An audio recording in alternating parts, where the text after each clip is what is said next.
이제 9월 달에는 교회와 공동체라고 하는 주제로 말씀을 나누려고 합니다. 우리 지난달에는 이제 성령 충만에 대해서 말씀을 나눴는데요.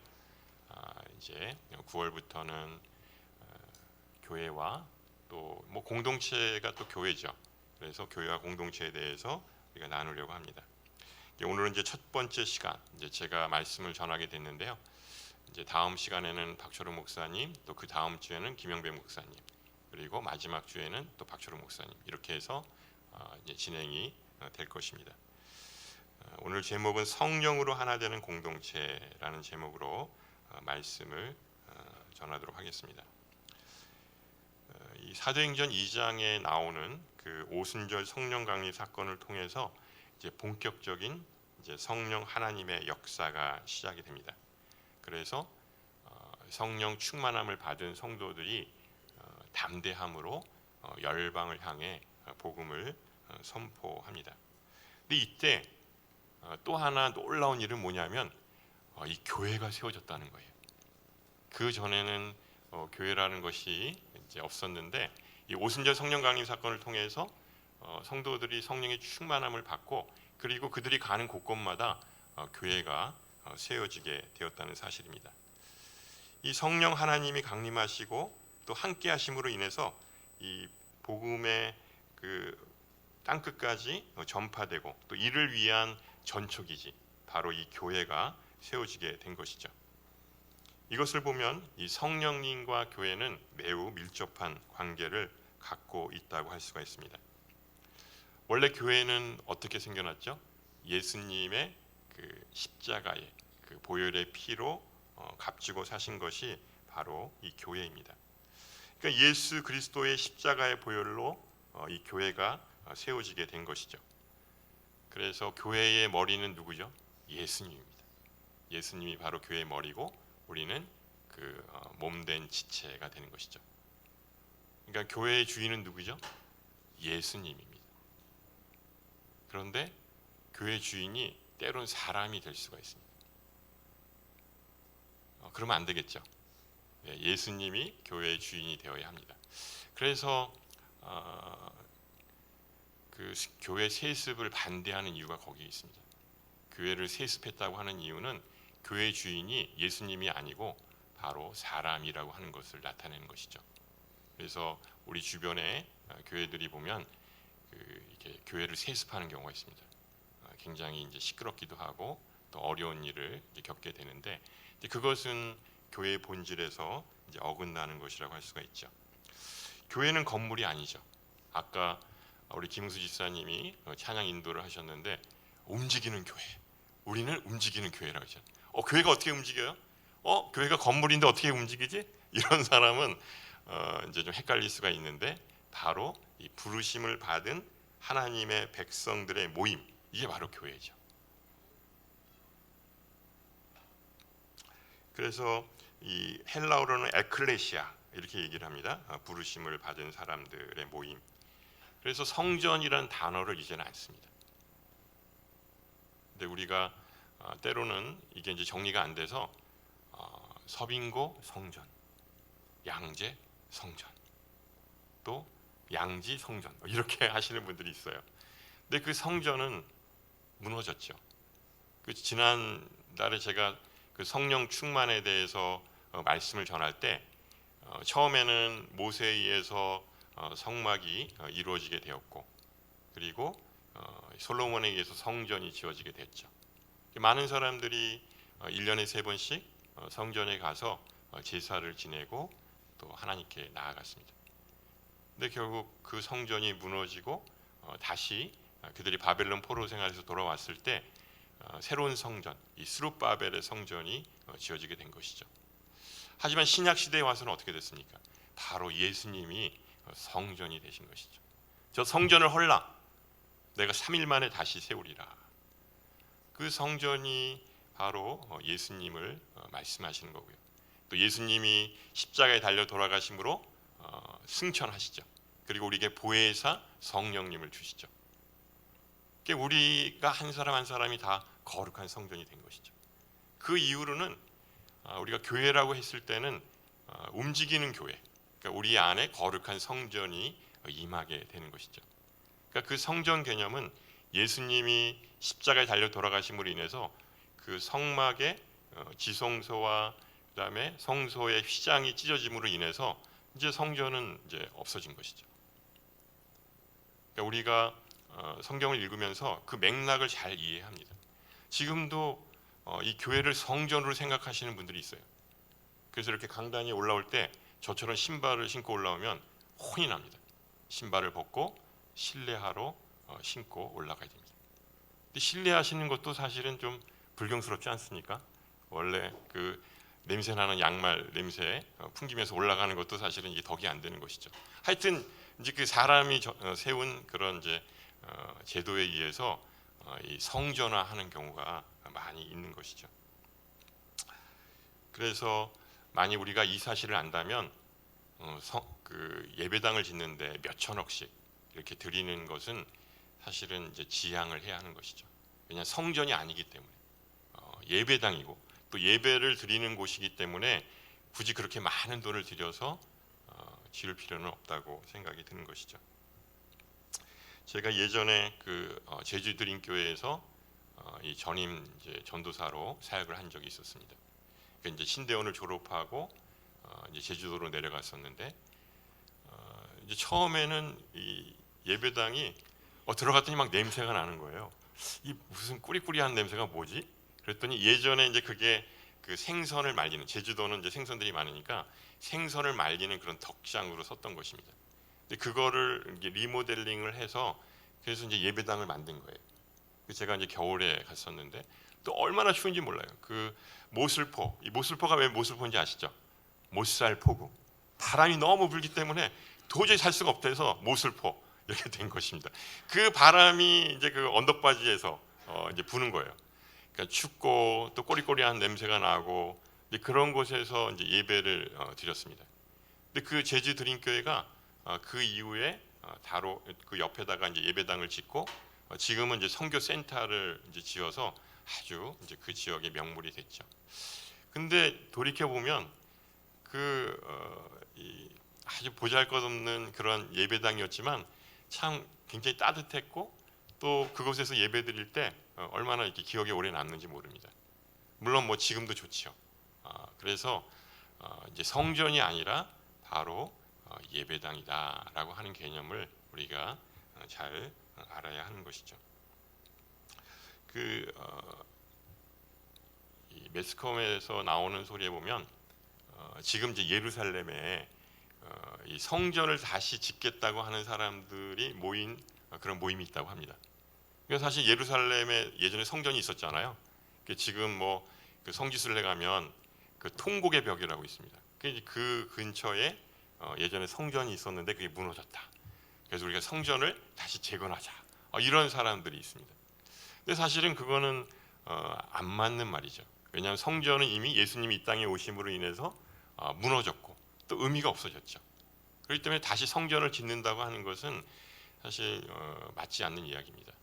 그런데 옛날 생각을 하고 구약적인 사고방식으로 이 성전을 다시 짓겠다고 하는 그런 이야기를 하는 사람들이 있습니다.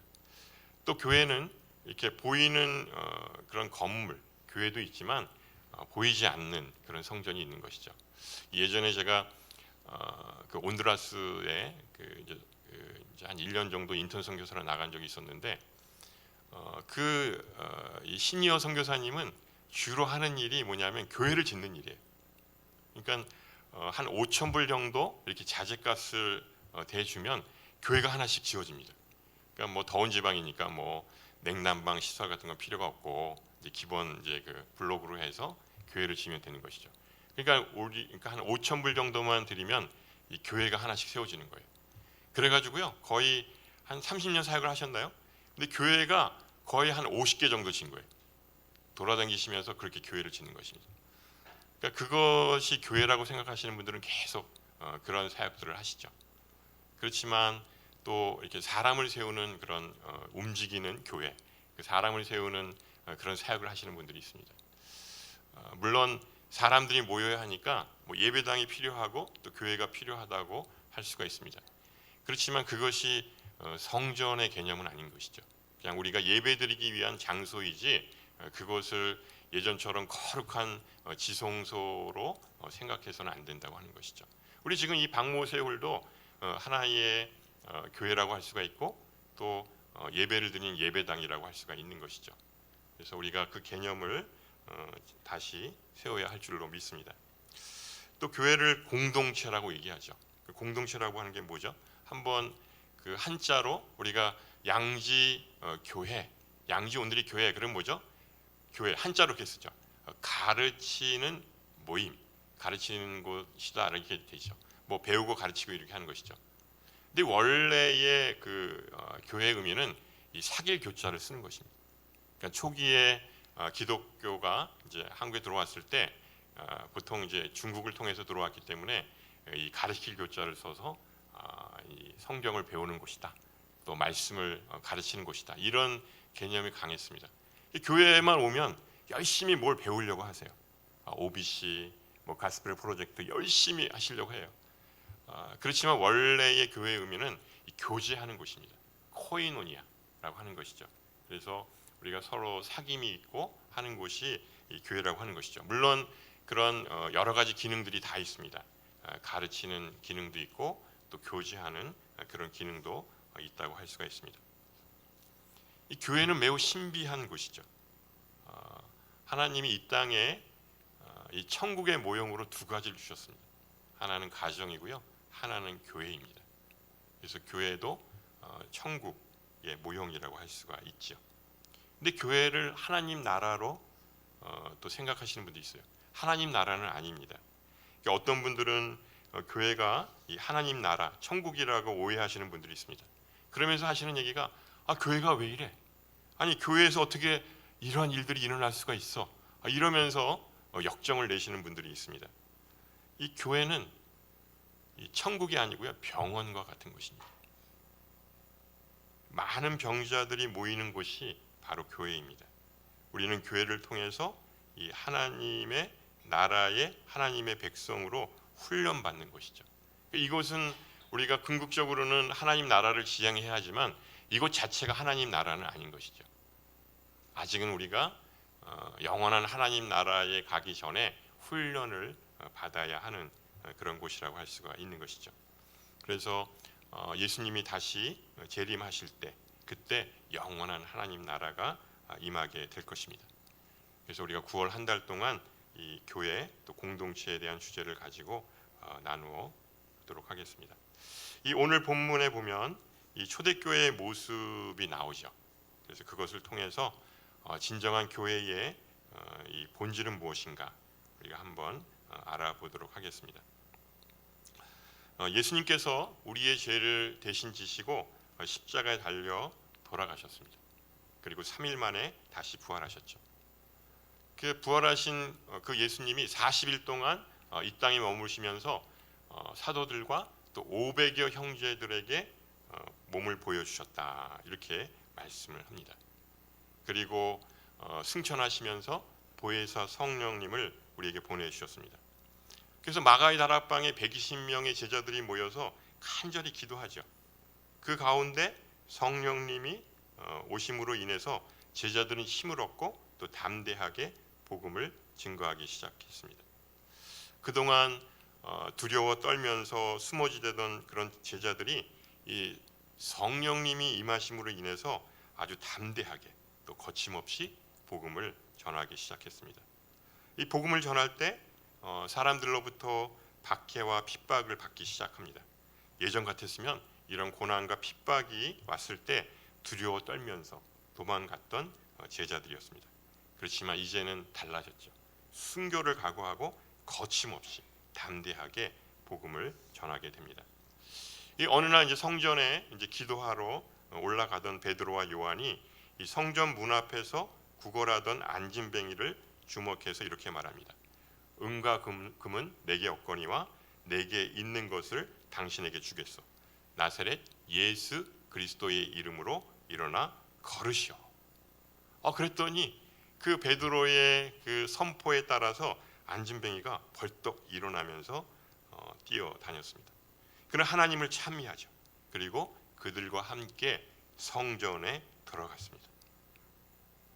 왜 집으로 가지 않고 그 가족들한테 보여줘야 되잖아요.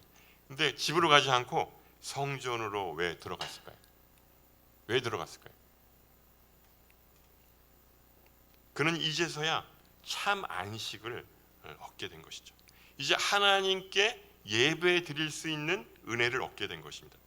그는 평생 성전 앞에서 구걸만 했지 한 번도 성전에 들어가지 못했거든요. 사람들, 성전에 들어가는 사람들의 한 푼 두 푼을 갖고 그냥 겨우 이 생계를 이어갔던 자였고요. 또 성전에 들어가는 것을 막았습니다. 왜냐하면 부정하다. 부정한 몸은 거룩한 성전에 들어갈 수 없다라고 했던 것이죠.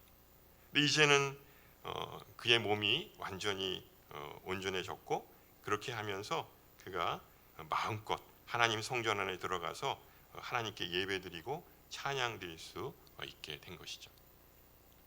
때론 양지 온누리교회에 좀 허름한 분들이 오실 때가 있어요. 그 예전에 제가 몇 달 전에 이렇게 그 재활용품들을 수거해서 이렇게 사시는 분이 있었습니다. 그분 이제 집에 한번 제가 신방을 갔었는데 뭐 몸이 이제 뭐 폐암에도 걸리시고 이제 참 굉장히 어려운 상황이었어요. 또 그 방에는 그래도 이렇게 이 강아지들 그 길거리에 이렇게 버려진 그런 강아지들을 데리고 그리고 이제 사시는 분이었어요. 그래서 한번 교회 나오세요. 그랬더니 진짜 교회 나오신 거예요. 얼마나 반가운지 모르겠어요. 그래서 이제 끝나고 나서 식사를 대접하려고 이제 기다리고 있더니 그냥 가셨어요. 그래서 왜 그러냐 했더니 이 예배당 안에 들어오면 이 숨이 딱 막힌다는 거예요. 그러니까 그 폐가 안 좋으시니까 이제 이 공기가 이제 조금만 이제 안 좋아도 이제 예민하게 반응을 하는 것이죠. 그래서 그냥 식사 대접을 하려고 하다가 그냥 이제 그러면 다음에 오시면 식사를 제가 대접하겠습니다. 몇 번 나오셨어요. 근데 오늘 나오시지 않는 거예요. 나중에 알고 봤더니 이제 그런 이제 재활용품들을 이제 수거하니까 이제 아주 허름한 트럭을 타고 교회 오신 거예요. 근데 그 주차하시는 분이 여기다 세우지 말고 저 멀찌감치 세우라고. 그래가지고 그 말씀에 상처를 받고 안 나오시는 거예요. 그래서 우리가 때로는 이제 외모나 또 겉의 모습을 보고 사람을 판단할 수가 있고요. 또 교회에 올 때는 또 물론 뭐 그 주차하시는 분은 나름대로 또 이유가 있었겠죠. 근데 하여튼 우리가 이제 그런 부분들을 좀 잘 섬겨야 되고 또 그런 분들이 교회에 마음껏 이제 오실 수 있도록 우리의 마음이 열려져야 합니다. 물론 화려하게 옷차림을 하고 또 멋진 자동차를 타고 오시는 분들 우리가 반갑게도 맞이해야 되죠. 하지만 그 반대의 경우도 우리가 잘 맞이해야 될 줄로 믿습니다. 그러니까 이 안진뱅이도 그동안은 성전에 와서 예배를 드리지 못했는데 이제는 몸이 온전해지니까 예배당에 이 성전에 들어와서 마음껏 예배 드릴 수 있었던 것이죠. 그러니까 진정한 안식을 얻게 한 것. 그게 바로 이 베드로의 바로 선포의 말씀이었다고 할 수가 있습니다. 그러니까 이것은 예수님도 똑같이 그런 말씀을 하셨잖아요. 그와 마찬가지로 이 베드로도 이와 똑같이 한 것이라고 할 수가 있습니다. 이 베드로가 성전 앞에서 이 베푸신 이 기적의 행위를 보고 이제 놀란 것입니다. 왜냐하면 거기 주변에 있는 사람들 다 알았을 거 아니에요. 이 사람은 평생 한 번도 걸어보지 못했던 사람이었는데 오늘 이 사람이 뛰고 그 다음에 걷고 하니까 그 모습이 너무나 신기했던 것이죠. 그런데 제사장들과 성전 경비대장과 사두개파 사람들은 신기가 매우 불편했습니다. 왜냐하면 이제 그렇게 되면 자기네들의 그 기득권을 이제 침해당한다고 생각을 했던 것이죠. 그래서 베드로와 요한을 붙잡고 감옥에 가둬버렸습니다. 근데 이 사건으로 인해서 이 베드로의 복음을 듣고 무려 예루살렘에는 5천 명이나 되는 사람들이 예수를 믿게 되었습니다. 예루살렘 성 안에 있는 사람들이 몇 명인지 모르지만 이 5천 명이라고 한다면 어마어마한 숫자죠. 그러니까 이 베드로의 그 생명의 복음, 이 선포에 의해서 많은 사람들이 주님께로 오게 된 것입니다. 이제 사람들이 베드로를 이제 이렇게 떠받들고 또 베드로를 신성시했을 때 오직 나사렛 예수 그리스도의 이름으로 된 것이다 이렇게 얘기합니다. 자기는 아무 그런 공로가 없고 오직 나사렛 예수 그리스도의 이름으로 된 것이다 이렇게 얘기를 합니다. 베드로가 어떤 사람이었습니까? 그 전에는 그 계집종의 말 한마디에 의해서 예수님을 부정하고 또 3번이나 저주했던 그런 베드로가 아니었습니까? 그런데 그가 성령의 충만하심을 통해서 내가 보고 들은 것을 말하지 않을 수 없다 이렇게 담대하게 복음을 전하게 된 것입니다. 그래서 그가 감옥에 갇혀 있다가 다시 풀려나오게 됩니다. 그래서 그의 동료들에게 그동안 있었던 일들을 일일이 다 말합니다. 이제 본격적인 핍박과 박해가 예수님의 제자들에게 들이닥치게 된 것이죠. 이 베드로와 요한 그리고 그의 동료들이 이 공동체를 이루면서 제일 먼저 한 일은 무엇이었을까요? 이제 본격적인 핍박이 이제 임하게 되니까 다 도망가자. 집에 가서 짐 싸들고 도망가자. 이랬을까요? 아닙니다. 그들은 먼저 함께 모여서 하나님께 소리 높여 한 마음으로 기도했습니다. 그러니까 이 공동체, 교회의 이 본질, 모습은 기도하는 공동체, 기도하는 곳입니다. 우리에게 교회는 바로 이 기도의 공동체라고 하는 것을 알려주고 있습니다. 우리 24절부터 30절 말씀까지 우리 한번 같이 읽어보도록 하겠습니다. 시작. 그들은 함께 소리 높여 하나님께 기도했습니다. 주여, 주께서는 하늘과 땅과 바다와 그 안에 있는 모든 것을 지으신 분이십니다. 주께서는 주의 종 우리 조상 다윗의 입을 통해 성령으로 말씀하셨습니다.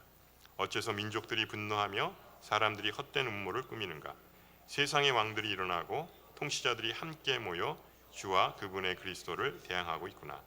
그런데 정말 헤롯 안티파스와 본디오 빌라도가 주께서 기름 부으신 거룩한 종 예수를 반대하며 음모를 꾸미려고 이방 사람들과 이스라엘 사람들을 이성에서 만났던 것입니다. 주의 능력과 뜻에 의해 미리 정하신 일을 그들이 단지 이룬 것뿐입니다. 그러니 주여, 그들의 위협을 보고 주의 종들을 도와 주의 말씀을 담대하게 전하게 하소서. 주의 손을 펴서 주의 거룩한 종 예수의 이름을 통해 병을 고치게 하시고 표적과 기사를 행하게 하소서.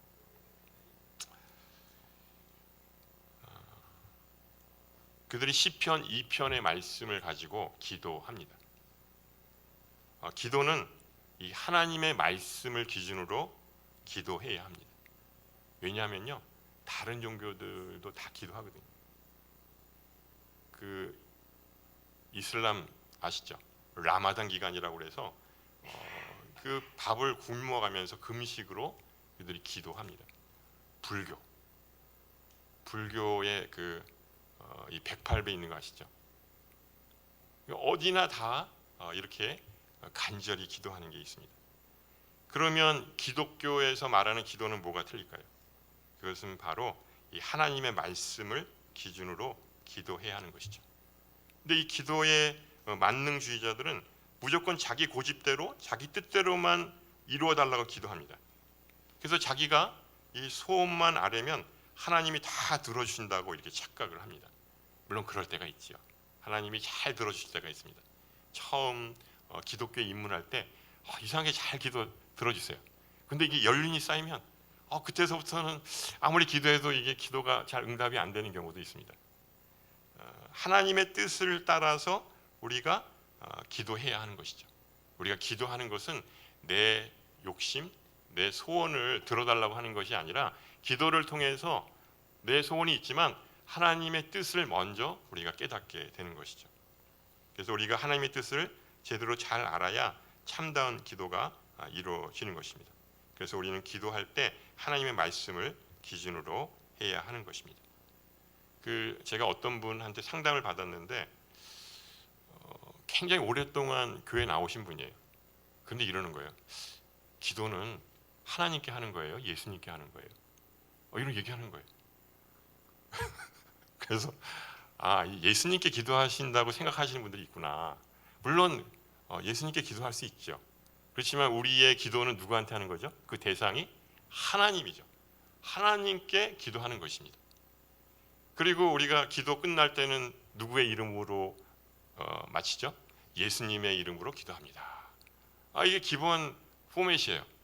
그러니까 대상은 하나님께 하는 것이지 예수님께 하는 게 아니죠. 근데 우리가 이제 기도할 때 보면 주님 이렇게 하면서 기도하잖아요. 이 주님이 때로는 하나님도 됐다가 또 예수님 됐다가 이렇게 되니까 이제 그게 구별이 안 되는 분들은 이게 도대체 하나님께 하는 거야, 예수님께 하는 게 이렇게 이제 헷갈릴 수가 있습니다. 기도는 대상이 하나님이죠. 하나님께 우리가 대화하듯이 이렇게 기도하는 것이죠. 근데 목사님, 제가 기도하면요 한 1분 하면 할 게 없어요. 이거 어떻게 해야 돼요? 어떻게 해야 돼? 그럴 때 있잖아요. 자기 이제 속에 있는 걸 얘기하면 그 이제 자기 볼 일을 다 보면 그걸로 끝이잖아요. 그러니까 더 이상 뭐 기도할 게 없는 것이죠. 그래서 그 기도를 도와주시는 분이 바로 성령님이십니다. 성령님이 우리가 기도할 바를 알지 못할 때에 말할 수 없는 탄식으로 우리를 위해서 간구해 주신다. 그래서 성령님의 도우심을 받고 성령의 충만하심을 통하면 기도가 더 이렇게 풍성해질 것입니다. 그리고 또 방언으로 기도하잖아요. 어떤 분들은 이제 방언으로 막 이제 이렇게 특히 뭐 시아놀에서 보면은 열심히 기도하시는데 이 방언의 유익이 있어요. 방언을 하면 오랫동안 기도할 수 있어요. 나는 알아듣지 못하지만 이제 하나님께서는 그 방언을 알아들으시죠. 그래서 가장 좋은 은사는 방언을 하고 방언을 통역하는 은사죠. 방언을 하게 되면 일단 하나님께 집중해서 기도할 수 있는 거예요. 방언을 무시해서는 또 안 돼요. 왜냐하면 하나님이 주신 분명한 은사이기 때문에. 다만 덕을 세워야 됩니다. 다른 사람은 다 조용히 이렇게 묵상해서 기도하는데 혼자만 막 방언으로 기도하면 다른 사람 기도가 방해되잖아요. 그러니까 같이 우리가 부르짖어 통성으로 기도하겠습니다. 그러면 그때 뭐 방언을 하든지 아니면 그냥 뭐 우리 말로 해도 괜찮습니다. 뭐 영어로 해도 괜찮아요. 뭐 중국어로 해도 괜찮습니다. 그렇지만 조용히 묵상하며 기도할 때는 다른 사람에게 피해를 주지 않도록 이게 덕을 세우는 것이죠. 그게 기도하는 에티켓입니다. 그렇지만 이 방언의 유익을 무시해서는 안 되는 것이죠. 이제 그들이 이제 기도하는데 어떻게 기도하냐면 제일 먼저 창조주 하나님께 기도하며 하나님을 높여드립니다. 그러니까 기도의 대상이 어떠한 존재인지를 우리가 잘 알아야 되는 것이죠. 천지 만물 모든 삼라만상을 창조하신 위대하신 분이 바로 우리 하나님이신 것이죠. 우리의 몸을 또 만드신 분이잖아요. 우리는 하나님 외에 두려워할 것이 없는 것이죠. 하나님의 아들이신 예수님도 우리의 창조주가 되십니다. 왜냐하면 예수님은 이 천지 만물을 창조하실 때 하나님과 함께 창조 사역에 임하셨기 때문입니다. 그리고 세상 왕들과 통치자들이 예수님을 모두 대적합니다. 시편 2편에 있는 말씀을 인용하면서 바로 그 당시 바로 헤롯 안티파스, 빌라도 이런 사람들이 예수님을 죽이려고 했다. 근데 이들은 사실 원수지간이었거든요. 그런데 예수님을 죽이기 위해서 친구가 된 거예요. 얼마나 세상이 악한지 알 수가 있죠. 이 죄가 없으신 예수님을 죽이기 위해서 바로 이 헤롯 안티파스 또 빌라도 이 원수지간이었던 두 사람이 친구가 돼서 예수님을 십자가에 못 박았습니다. 또 유대인과 이방인들 모두가 다 예수님을 반대했습니다. 그러나 이것들은 주님의 뜻을 이루는데 미리 정하신 바다. 하나님의 예정하십니다. 예수님이 왜 이 땅에 오셨죠? 이 땅에 오신 이유는 우리의 죄를 대신 지시고 십자가에 달려 돌아가시 우리를 구원하시기 위해서, 우리를 영생의 은혜와 축복을 주시기 위해서죠. 그 하나님의 예정은 변함이 없습니다. 하지만 그 일을 도운 바로 이 빌라도, 그다음에 가룟 유다, 그렇다고 우리가 그 사람들을 옹호할 수는 없어요. 왜냐하면 분명히 선택의 그런 길이 있었거든요. 그들은 악한 길을 선택한 것입니다. 그렇지만 하나님의 예정하심과 섭리하심으로 이루어지게 된 것이죠. 주의 말씀을 사람 두려워하지 않고 거침없이 담대하게 전하게 하여 주시옵소서. 그리고 거룩하신 주님의 손을 펴서 나사렛 예수의 이름으로 병을 고쳐주시고 표적과 기사가 이루어지게 하여 주시옵소서. 이 병을 고쳐달라는 얘기 성경에 나오면 지원이가 생각나요. 옛날 이야기가 아니라 지금 우리가 성경 말씀을 읽을 때도 똑같은 그런 기적들이 일어나게 해주십시오. 지연이가 참으로 지금 어려운 상태에 놓여 있는데 우리가 살아계신 하나님을 믿는다면 우리가 간절히 기도할 때에 이 기도대로 나사렛 예수의 이름으로 병을 고쳐주시고 표적과 기적이 일어나게 하여 주시옵소서. 우리가 이렇게 간절히 기도해야 될 줄로 믿습니다. 이들은 하나님 뜻에 합당한 기도를 합니다. 이렇게 담대하게 된 이유, 그것은 바로 성령님 때문이죠. 성령의 충만하신 은혜를 받았을 때 이 베드로와 요한 또 예수님의 제자들이 담대하게 복음을 전할 수가 있게 된 것입니다. 그러니까 우리가 하나님의 말씀을 들을 때나 기도할 때 성령의 충만하심 가운데 거해야 하는 것입니다. 그것만이 우리가 사람을 두려워하지 않고 오직 하나님만을 경외하며 흔들리지 않는 믿음 가운데 거할 수가 있는 것입니다. 두 번째로 그들이 성령의 충만함을 통해서 한 마음 한 뜻으로 한 공동체를 이루며 헌신하는 모습을 보여주고 있습니다. 그러니까 하나 되는 공동체죠. 주님이 우리에게 명하신 것은 하나됨입니다. 그래서 요한복음 17장에 보시면 마지막 십자가에 달려 돌아가시기 전에 하나님께 간절히 기도하죠. 그 땀이 핏방울이 되도록 간절히 기도했던 가장 큰 이유는 하나됨입니다. 제자들이 하나됨입니다. 그렇기 때문에 이 교회 공동체도 하나 돼야 합니다. 하나 되지 않고 분열되고 또한 갈등과 이런 것이 있다 그러면 우리가 회개해야 되는 것이죠. 그래서 교회 공동체는 하나를 이루어 하는 것이죠. 그게 바로 질서죠.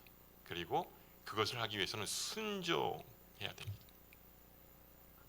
예수님께 순종해야 합니다.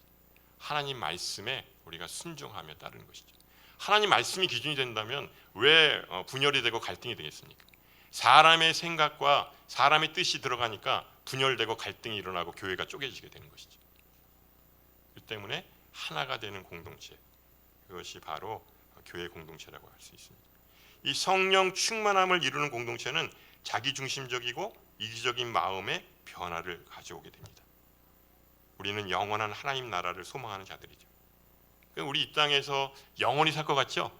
아니에요. 연수가 70이요, 강건하면 80이라. 물론 100세 이상 사시는 분도 있어요. 하지만 일단 80세가 되면 우리 몸의 기력은 이제 정점을 달하는 거고요. 그때서부터는 그냥 유지를 하는 것이죠. 우리가 이 땅에서 사는 것은 나그네로 사는 것입니다. 그리고 영원한 하나님 나라를 소망하면서 우리가 사는 것이죠. 우리가 하나님 나라의 의식을 갖게 된다면 이 땅에서 욕심 부릴 이유가 없는 것이죠. 탐욕은 뭐라고 그랬죠? 우상 숭배다. 그건 이 땅의 것으로 집착할 때 나타나는 현상이죠. 영원히 여기서 살 것처럼 생각하기 때문에 그러한 것에 우리가 욕심을 부리는 것이죠.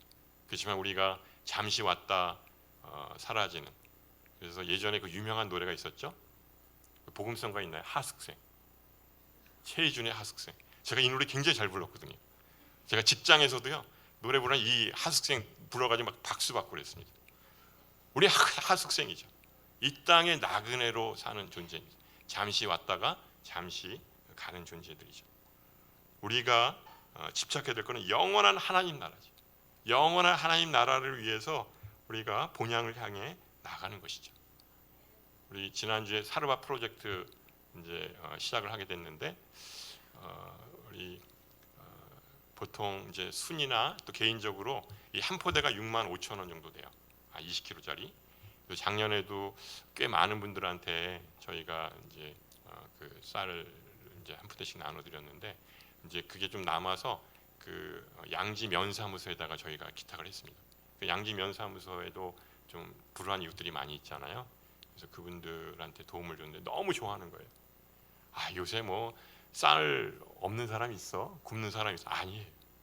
이 가면 갈수록요, 이 부익부 빈익빈이라서 정말 힘들게 사시는 분들이 있어요. 그래서 쌀 한 푸대라도 우리가 따뜻한 마음으로 전해드리면 너무나 행복한 거예요. 이게 양지 교회에서 이루어진 일이다. 양지 공동체에서 준 것이다. 그러면 기억할 거 아니에요. 야, 양지 교회는 참 좋은 교회구나. 여기 계신 분들은 이번에 한 푸대씩 꼭 송금하시기 바랍니다.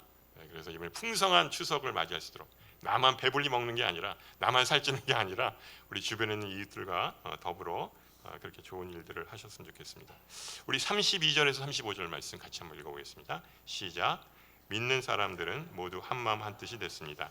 자기 재물을 조금이라도 자기 것이라고 주장하는 사람이 없었고 가진 것을 모두 공동으로 사용했습니다. 사도들은 큰 권능으로 주 예수의 부활에 대해 증언했고 풍성한 은혜가 그들 모두에게 임했습니다. 그들 가운데 부족한 것이 있는 사람은 전혀 없었습니다. 이따금씩 땅이나 집을 소유하고 있던 사람들이 그것을 팔아서 돈을 가져다가 사도들의 발 앞에 바쳤습니다. 그러면 누구든 필요한 사람에게 나누어 주었기 때문입니다. 그러니까 우리가 이 땅에서 열심히 일을 해서 생긴 그 재물, 그건 내 것이죠. 내가 열심히 일했으니까. 내가 얼마나 열심히 고생해서 한 건데. 만약 농부들이 열심히 일을 해서 수확을 거뒀다고 보십시오. 그게 농부만의 수고일까요? 그 곡식이 잘 자라. 요새 보면은 정말 이 벼가 잘 익어서 이렇게 고개를 숙이고 있는데 햇빛이 없으면 그렇게 자랄 수가 없어요. 또 때를 따라서 비를 주지 않으면 그렇게 자랄 수가 없는 것이죠. 물론 아침 일찍 일어나서 김도 매고 또 잘 관리하는 것도 있겠지만 근본적인 걸 하나님께서 다 주신 것이거든요. 우리가 어떤 일을 하든 다 이건 하나님의 은혜라고 할 수가 있는 것이죠. 우리는 이 땅에서 재물을 잘 관리하는 그냥 청지기입니다. 그냥 우리에게 맡겨주신 거니까 우리가 잘 관리하고 그리고 뭐 5달란트, 3달란트, 1달란트처럼 잘 우리가 관리해서 5달란트가 더 풍성하게 그렇게 하는 일을 하는 거죠. 그게 바로 청지기죠. 이 때문에 우리가 어떤 일에 아낌없이 베풀 때는 또 기쁜 마음으로 베풀어야 한다고 하는 것이죠. 그래가지고 자기가 가진 것을 이 초대교회 때 그 공동체 안에서 나눴을 때 부족한 것이 있는 사람이 전혀 없었다. 주면 내가 손해잖아요. 그럼 나는 손해 봐야 되고 나는 궁핍하게 되잖아요. 안 그래요. 그게 뭐죠? 오병이어의 기적이죠. 예수님께서 그러잖아요. 너희들이 가진 것을 주라. 5천 명이나 되는 많은 사람들 앞에서 바로 물고기 2마리와 떡 5덩이로 나눠주잖아요. 나누면 나눌수록 풍성해지는 것이죠. 내 빵을 물 위에 던져라. 나중에 다시 돌아올 것이다. 이게 뭘 얘기하는 거죠?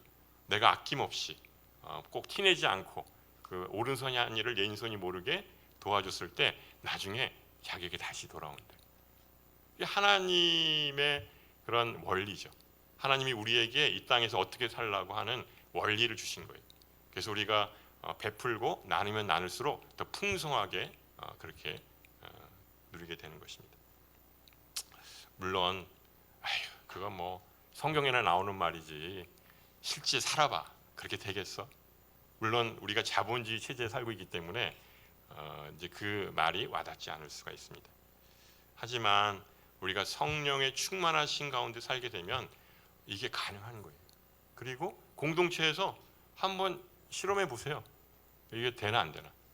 되거든요. 우리가 사르베 프로젝트를 하는 것도 마찬가지입니다. 우리가 11조 하는 것도 마찬가지예요. 내가 10분의 1만큼 드리면 그만큼 못 살 것 같죠? 아니에요. 더 풍성한 은혜를 우리에게 주시거든요. 우리가 그거 실험하는 거예요. 우리가 그거 하나님이 정말 살아계시나 안 계시나 우리에게 보여주고 계신다고 할 수가 있습니다. 2장 44절에서 47절 말씀 보면 이렇게 나와 있습니다. 우리 같이 한번 읽어보겠습니다. 시작. 믿는 사람들이 모두 함께 모여 모든 물건을 함께 쓰며 재산과 소유물을 팔아 각 사람에게 필요한 대로 나누어 주었습니다. 그리고 날마다 성전에서 한 마음으로 모이기를 힘쓰고 집집마다 빵을 떼면서 기쁨과 순전한 마음으로 음식을 나눠 먹었습니다. 그리고 하나님을 찬양하고 사람들로부터 칭찬을 받아 주께서 날마다 구원받는 사람들을 더하게 하셨습니다. 이게 바로 이 온누리 교회가 처음 시작했던 38년 전에 시작했던 사도행전적 모습입니다. 교회 공동체의 가장 이상적인 모습이라고 할 수가 있죠. 물론 지금 교회들이 초대교회와 똑같이 될 수는 없지만 이러한 초대교회의 모습을 지향하면서 우리가 나아가야 하는 것이죠. 그래서 세 번째는 주님의 공동체는 이 성령의 충만하심을 통해서 하나님의 말씀으로 세상을 위로하는 공동체입니다. 그러니까 한마디로 말씀 공동체라고 하는 것이죠. 우리가 왜 이렇게 예배 때마다 말씀을 우리가 나누죠? 그냥 우리의 길을 즐겁게 하기 위해서요? 참 좋은 말이다. 그러기 위해서 우리가 예배를 드리고 설교를 듣나요? 아닙니다. 그 말씀대로 우리가 살아낼 수 있어야 하는 것이죠. 그 말씀대로 우리가 순종하며 이를 악물고 살아야 되는 것이죠. 내 생각엔 안 될 것 같아. 내 생각엔 도저히 안 될 것 같아. 그렇지만 하나님의 말씀이니까 내가 그렇게 한번 살아볼 거야. 그러면서 실천하는 것이죠. 되네. 정말 하나님 말씀대로 사니까 정말 되네. 우리가 그것을 경험하는 거예요. 그러면서 믿음이 생기고요. 그러면서 우리가 얼굴이 뻔뻔해지는 것입니다. 제가 모든 거 다 내려놓고 신학을 했던 이유도 물론 지금 생각하면 내가 어떻게 했을까 생각하는데 이 성령의 충만하신 은혜를 주시고 또 우리가 그 말씀대로 한번 살아볼까? 광야에서 정말 이스라엘 백성들이 40년 동안 정말 어떻게 살아냈을까? 한번 우리가 실천했을 때 그것대로 살아낼 수 있다고 하는 것이죠. 그래서 하나님의 말씀 그것을 우리가 붙잡고 살아가야 하는 것입니다. 이 본문에 보면 이 바나바라고 하는 인물이 나와요. 그 위로의 아들이라고 하는 게 나오는데 사실은 성경에는 많이 등장하지 않습니다. 여기에만 좀 등장하고요. 많이 등장하지 않습니다. 그렇지만 저는 참 우리 모두가 이 바나바 같은 사람이 되면 참 좋겠다 이런 생각이 들었습니다. 그 바울을 바울되게 했던 인물이 누구죠? 이 바나바죠. 바나바는 그 당시에 이 신뢰받는 인물이었습니다. 근데 바울은 어떤 사람입니까? 복음 전도자들, 특히 예수 믿는 사람들을 핍박하고 포행했던 사람입니다. 그러니까 믿을 수가 없는 거죠. 한번 찍혔는데 어떻게 마음을 돌이킬 수가 있어요? 근데 이 바나바가 보증함으로 인해서 바울이 복음 전도자가 된 것이죠. 얼마나 그 당시에 이 추앙을 받고 또한 존경을 받았으면 바울 한마디에 사람들이 마음을 돌이켰을까요? 그만큼 훌륭한 사람이죠. 그의 별명이 바로 위로자입니다. 사람들을 위로하는 것이죠. 근데 그 당시에는 우리는 지금은 아주 특별한 사람처럼 생각하지만 그 당시에는 아주 평범한 사람이었을지 모릅니다. 왜죠? 그냥 하나님 말씀대로 살아내는 거예요. 하나님 말씀이니까 내가 이것대로 그냥 살 거야. 그리고 또한 공동체를 이뤘으니까 나는 지금 먹고 살만해. 그러니까 이 밭을 내놔서 더 궁핍하고 가난한 사람들을 도와줬으면 좋겠어. 그냥 말씀대로 그냥 순종하고 실천했던 것이죠. 우리도 마찬가지죠. 우리가 특별해서 예수 믿고 또한 우리가 이렇게 사는 것이 아니라 바로 하나님 말씀대로 살았더니 우리가 복을 받았어. 정말 그 복이 흘러가서 나를 축복의 통로로 만들어 주시고 우리 자손에게도 그 복이 흘러가는 그런 은혜가 있어. 그걸 우리가 경험하는 것이죠. 그래서 성령님이 우리 심령 가운데 거하게 되시면 변화가 일어나는 것입니다. 성령 충만함을 통해서 우리의 삶이 이전과는 전혀 다르게 변화되는 것이죠. 저는 이 수요 예배 참석하신 모든 성도님들이 다 성령 충만했으면 좋겠습니다. 이 땅에서의 삶의 모습이 성령 충만함으로 매일매일 살아간다면 정말 이 세상 사람들이 얼마나 칭찬하겠습니까? 이것은 단순히 사람들만의 칭찬이 아니고 많은 사람들을 하나님께로 돌아오는 그렇게 별과 같이 빛나는 그런 성교의 도구로, 영광의 도구로 우리를 사용하여 주실 줄 믿습니다. 때론 우리가 이 땅에서 살아가는 모습을 보면서 그 역할이 크지 않을 수 있습니다. 그렇지만 그 작은 손길 하나하나가 하나님의 마음을 기쁘게 하실 것입니다. 또한 사람들의 마음을 감동시킬 것입니다. 우리 지체들 중에서 어려운 일을 당할 때 서로 마음 아파하면서 위로하는 일들을 하게 되면 사람들이 얼마나 또 감동을 받겠습니까? 누가 아파할 때 우리 모두가 같이 아파하고, 또 누가 기뻐할 때 정말 진심으로 기뻐하는 것, 그것이 바로 성령 충만한 교회 공동체가 될 것입니다. 그러므로 지금 우리가 해야 할 일들은 먼저 하나가 되는 것입니다. 성령으로 하나가 돼서 함께 기도하고, 또 주변의 이웃들에게 도움의 손길을 내밀면서 하나님 말씀에 순종하며 살아가는 것, 그것이 바로 하나님이 기뻐하시는 삶의 모습일 것입니다. 우리 모두가 성령의 충만함을 통해서 하나가 되어서 진정으로 하나님이 기뻐하시는 양지 온누리 공동체가 되시기를 주님의 이름으로 축원합니다. 네, 기도하겠습니다. 살아계신 하나님 아버지, 감사합니다. 우리에게 생명의 공동체를 허락해 주시고, 또 하나님을 아바 아버지로 부르게 하시니 참으로 감사합니다. 우리 공동체 안에서 뜨겁게 사랑하고 섬기며 예배하게 하여 주시옵소서. 공동체 안에서 우리 모두가 서로 사랑과 선행을 격려하고 또 모이기에 힘쓰는 그런 아름다운 공동체 되게 하여 주옵소서. 마지막 때에는 불법이 성행하고 또 사랑이 식어간다고 했습니다. 지금 우리가 살고 있는 이 땅에서도 이런 모습을 우리가 보면서 마음 아파합니다. 양지 온누리 공동체를 사랑하시는 주님, 오늘 말씀처럼 성령으로 하나가 되어서 함께 기도하며 하나님 말씀대로 삶을 살아내게 하시는 그러한 위로의 공동체 되게 하여 주시옵소서. 오직 교회 머리 대신 예수님의 그 마음으로 예수님이 걸어가셨던 그 길을 순종하며 따르는 주님의 제자들이 되게 하여 주시옵소서. 그래서 하나님 나라가 이 땅에 임하며 또 주님께 충성된 종으로 그 역할과 사명을 온전히 감당하게 하여 주시옵소서. 감사드리며 이 모든 말씀 예수님의 이름으로 기도합니다. 아멘.